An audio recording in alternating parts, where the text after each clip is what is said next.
This all went down at a football game in the state of Tennessee.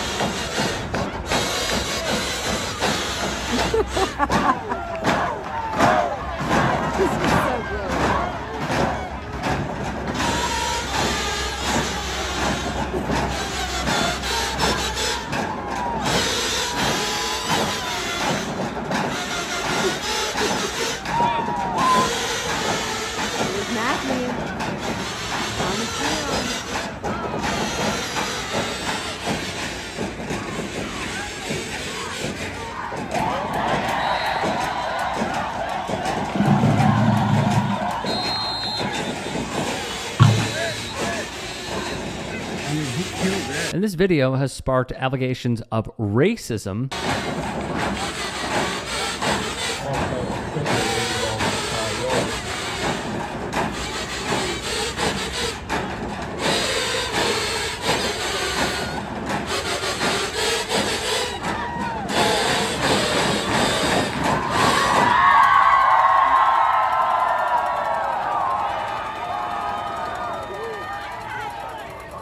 With Memphis Central marching band being on the receiving end of said allegations. All right, so to be clear, I reached out to the school and I spoke with this person, Principal Amy Epps. She would then tell me to get in touch with Antoine Johnson of the Shelby County School District. And here were the questions I asked him to comment on. You are going to see these, all right? Number one, is it true that Brighton High School requested Memphis Central's band not to play? And if so, why? Number two, what was the reaction from the students who were unable to play? Number three, who led the improvisation to play with kazoos and also drumsticks on the fence? Number four, why would Brighton High make this decision if true? Here were Mr. Johnson's replies in order. To my first question, is it true Brighton requested Memphis Central's band not to play? If so, why? He said that is correct. The BHS principal noted that there is, in their words, not a rule stating that a band cannot play during the game, but also stated that, again, their words, this is a sportsmanship issue that your band director has not followed in the past years.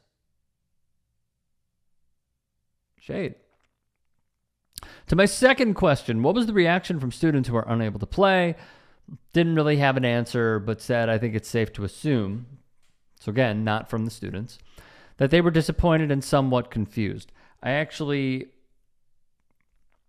saw a quote from one of the band members who did basically say that they were peeved at it.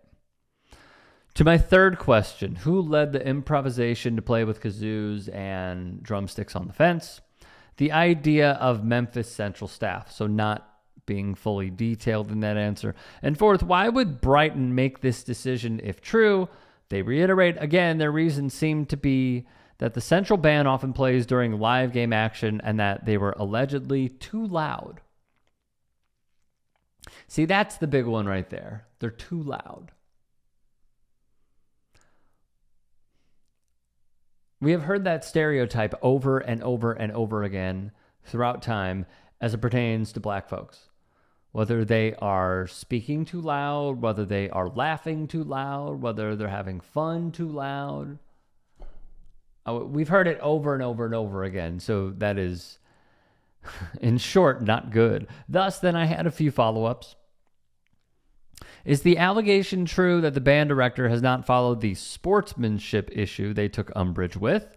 Second, there's been some chatter from critics citing allegations of racism. Was this a racist act? And third, what other bands have been banned from playing when visiting Brighton? He would answer in order again. To my first question, at this time, the district has not been provided proof to substantiate that claim. Well, that's a big one. That's a big one.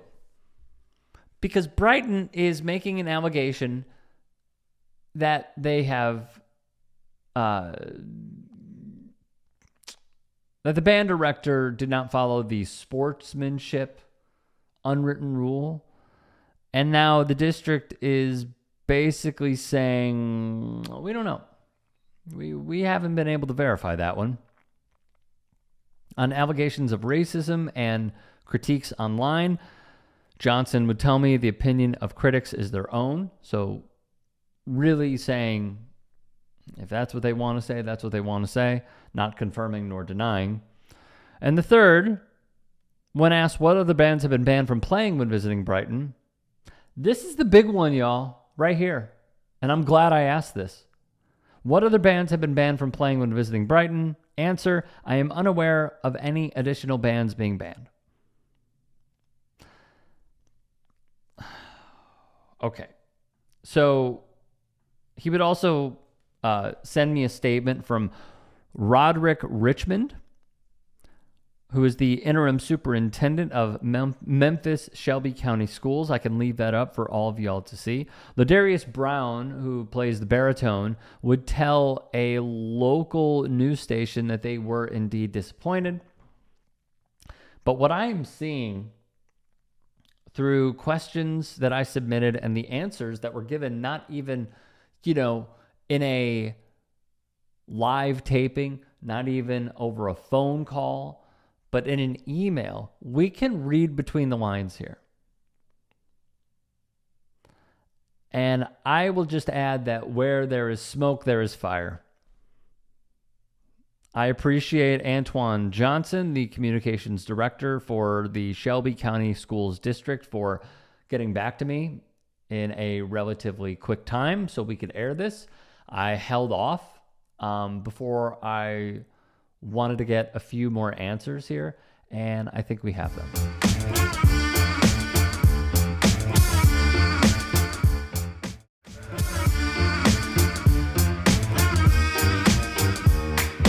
I'm bright enough to tell you who to vote for. I'm not going to go there. Hold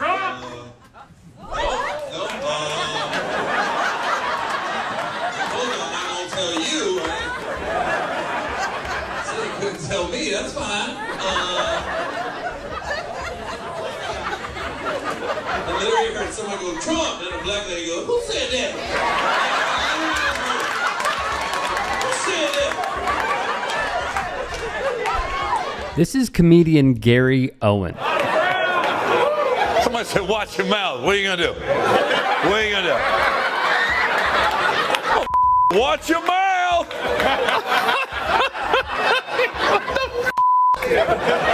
What the even get tickets in the front row? I ain't worried about your late buying ticket. I'm so glad you guys came. You guys have laughed at every joke. Like it's the greatest I've ever heard in your life. Because this guy has never even faced a stage. He's watched the whole show sideways just because he knew he was going to lean into his lady. I'm cool with the sideways laugh.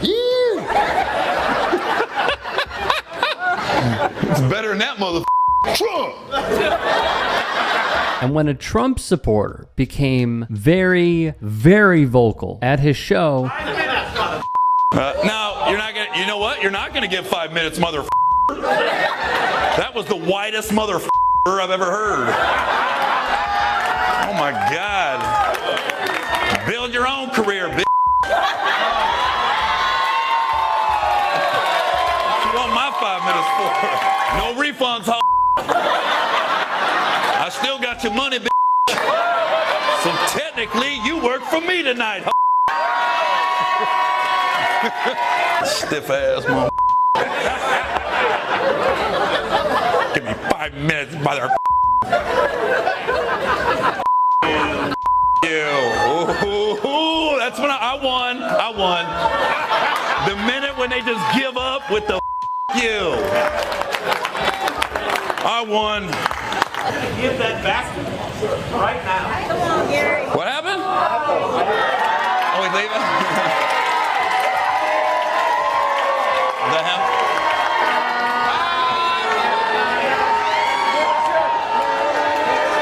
Oh, yeah. looks exactly like I thought he was gonna look too. Oh yeah. There's a lot of child on his laptop. I guarantee you that. Stick in my face, mother. Let's go. Get stung by a bee. Owen, of course, would get the last laugh. Now, this has happened many times. Look, if you're a Trump supporter and you're in here, I don't mean to offend you, okay? I want you to know that I would still date a Trump supporter. I would date a Trump supporter because it seems like no matter how much I would up, you would still adore me, so... Sir Mike Stanley, however, saw it in a very different way. Sorry, I'm so divisive. Try not to be. I actually dated a girl that was a Trump supporter for a couple months, you know, just trying to do my part to reach across the aisle, you know, reach around the aisle. She ended up sending me like a 6-page breakup email. And at the very bottom, she wrote, "It's a shame people let politics divide us like this." I was like, you're the one that's upset. I'm still trying to you. I don't understand. I thought we could just come together, you know, see things from a different angle, like doggy style. She tried to troll me during the election. She sent me a picture of her toenails, and they were painted red and blue with the words Trump on it. And so I wrote her back and said, well, that's convenient, because once you're done with nail polish remover, you can drink it and cure your COVID. It's just a joke, relax. She's not gonna drink bleach, she needs it to wash her sheets every night. As did fellow comedian Andrew J. Rivers, who you should hit that follow button for on social media, as it pertains to the President of the United States. Love him or hate him, he has a sense of the moment. That was dude, he got shot in the face and he was on the ground and he was like, for the love of God, I need a photograph right now. I need... That is Instagram levels of dedication to the craft. I was like an OnlyFans chick at Nobu with her sugar daddy, the Secret Service. Get out of the way, I need this. And that was, people were like, Biden couldn't have done it. Biden would have done better. Biden would have just kept talking. You would have Medicare, that's why we built the damn thing. You know, that's just, everyone's screaming. He's like, having ice cream? And then RFK, they would have got RFK. They would have hit him. Yeah, they wouldn't have, we would not. He would have been with Dad. You know, they would have. I don't know who they, I'm saying that. I don't know who they is. Although I'm assuming if they shot Trump, pronouns could be in the air. I don't know. Joey Avery put Butler, Pennsylvania in a perspective that some really haven't thought of as it pertains to his set. Did you vote for Donald Trump? Did I vote for Donald Trump? What do you think? No. Okay. Here's the question for you. Why would you ask me that in here knowing I'm the only Jew in this room? Are you trying to get me killed? If it makes you feel any better, I vote in New York. My vote doesn't matter there. It doesn't matter here either. It doesn't matter. Guys, everybody vote for whoever you want to vote. I don't care who you voted for. I'm just happy we're all here together. So you voted for Biden? I don't know. Why does it matter? Yeah, so what? Why does it matter? I can just tell by your jokes you voted for Biden. Why are we talking about politics? I can tell by the fact that you're still talking when nobody wants you to that you voted for Trump.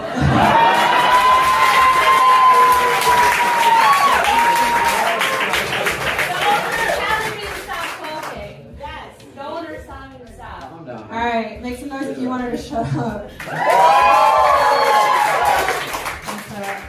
But I did ask if anybody had any questions. I didn't think it was going to be... That's on me. That was on me for thinking I could have a human interaction with somebody. That's my fault. No, look, I'm such an insecure person. Here, I'll tell you the rest of that bit, and then we'll move on. I'm so insecure. I went and got an ID. Let's also not forget the party that claims to despise violence saw one of their supporters chuck a beer can at a comedian during her set. Luckily it missed, and Ariel Elias chugged the can right in front of her heckler's face.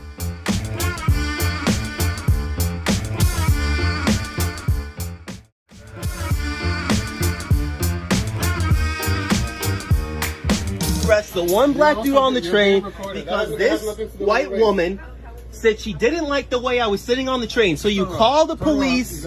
You call the police to arrest the one black dude on the train. I haven't done anything illegal. Let's go. I haven't done anything illegal. I haven't done anything illegal. I am sitting on a train and one white woman didn't like my presence. Give me your arm. Resisting what? Resisting what? What are you trying to arrest me for? I was sitting on a train. I was sitting on a train and you're trying to arrest me for what? Can I not even know what you're trying to arrest me for? Because a white woman, this white woman, resisting what? Am I being arrested? This video is despicable yet unsurprising considering our current climate. This man's name is Alex O'Keefe. He's a speechwriter for... There is another layer that you may not know about Epstein. A recent New York Times report revealed that Wall Street bank J.P. Morgan Chase had an extended business relationship with Jeffrey Epstein. The bank reportedly opened 134 accounts and processed over $1 billion in transactions for Epstein. And they did it despite warnings by bank employees that doing so could enable Epstein's crimes. And JP Morgan wasn't the only big bank connected to Epstein. Deutsche Bank executives also ignored warnings from their employees and continued to do business with Epstein. Why? Well, they estimated that they could generate up to $4 million a year in revenue from the guy. The American people deserve to know how big banks may have enabled Jeffrey Epstein's crimes. And that's why Democrats on the Senate Banking Committee are calling on Republicans to hold a hearing as soon as possible to hear from the executives of these big banks that worked with Epstein, including JP Morgan CEO Jamie Dimon. Their testimony could help Congress ensure that something like this never happens again. So, Senate Republicans, what are you afraid of? Call the hearing. Massachusetts Senator Elizabeth Warren. Brendan Carr, you are now just saying, parroting whatever Donald Trump and the White House wants you to say. You should be ashamed of yourself. You should go back to the original Brendan Carr, who believed in the First Amendment, who believed in free speech. It is a sad commentary upon you, Brendan Carr, attorney, FCC commissioner, free speech advocate, to have sunk so low that because Donald Trump gave you this job, he has given you an offer you can't refuse, which is if you don't bend the knee, you will lose your job as the FCC chairman. What a sad price you're paying. What a sad price that you, who have committed your life to the First Amendment, to free speech, is paying just so you can have a title at a federal agency. Please stand up the same way that Susan Monarez stood up at the Center for Disease Control to say, I will not allow for the compromise of science. You, sir, should say the same thing about the compromise of the First Amendment. And fellow Massachusetts Senator Ed Markey.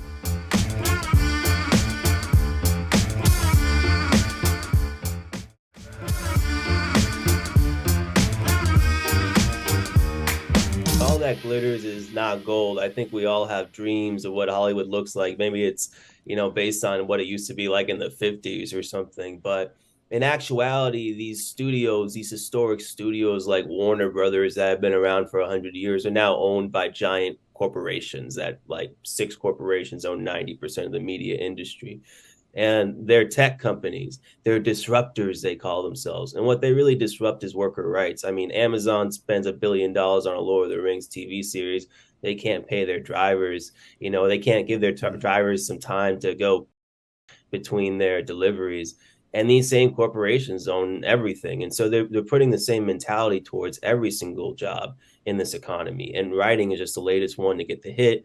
Being turned from a career that you could build a middle-class life and build a family and put your kids through college, to a gig where, especially if you're young, if you're like me, if you're a Black writer, if you're Indigenous, a writer from the working class or from poverty, these writers who are coming into Hollywood, a new wave, and bringing a new wave of creativity, making shows like The Bear or Abbott Elementary, Severance, shows that you just haven't seen something quite like that before, really innovative stuff.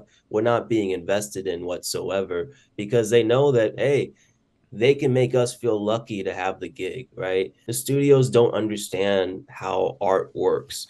They think of it as just a base product at the end. They try to make everything more efficient. And what they don't realize is that movies are extremely complicated to make. Television shows are extremely complicated to make. And, you can get these sandwiches.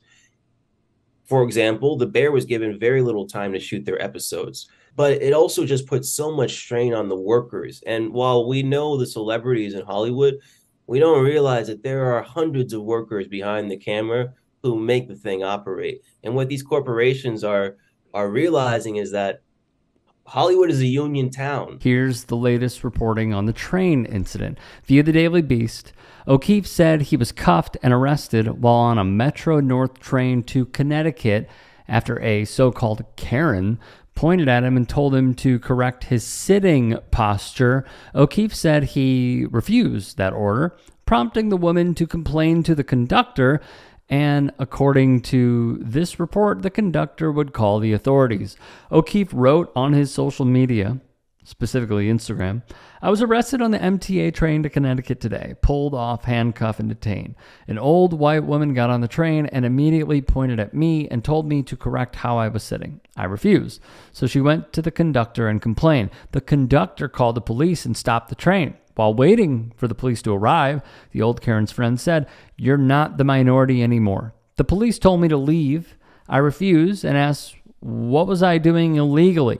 They said I was disturbing the peace," which is a ridiculous order, "by not leaving the train. They pulled me off the train and arrested me without even talking to the Karen who reported the one black person on the train. On the platform, the police detained me and interrogated me. Only black folks stayed nearby and recorded the arrest. When I demanded a lawyer and reminded them they did not even take a statement from the woman who complained, they eventually released me. This country is growing more psycho by the day. What will you do about it?" The outlet would print, "The Metropolitan Transportation Authority's Police Department, or MTAPD, told the Daily Beast no arrest had been made. Police would say that the officers responded to a report of a disorderly passenger at Fordham Metro North Station in the Bronx. In addition, the train was en route to the Grand Central Terminal to New Haven when a conductor reported a passenger occupying 2 seats had refused to remove his feet from one of the seats." If you can and are willing, please become a paid member here at TYT Sports, and or go to tyt.com/join. In addition, you can follow me on Twitter, Instagram, and TikTok. Appreciate it. Have a great day.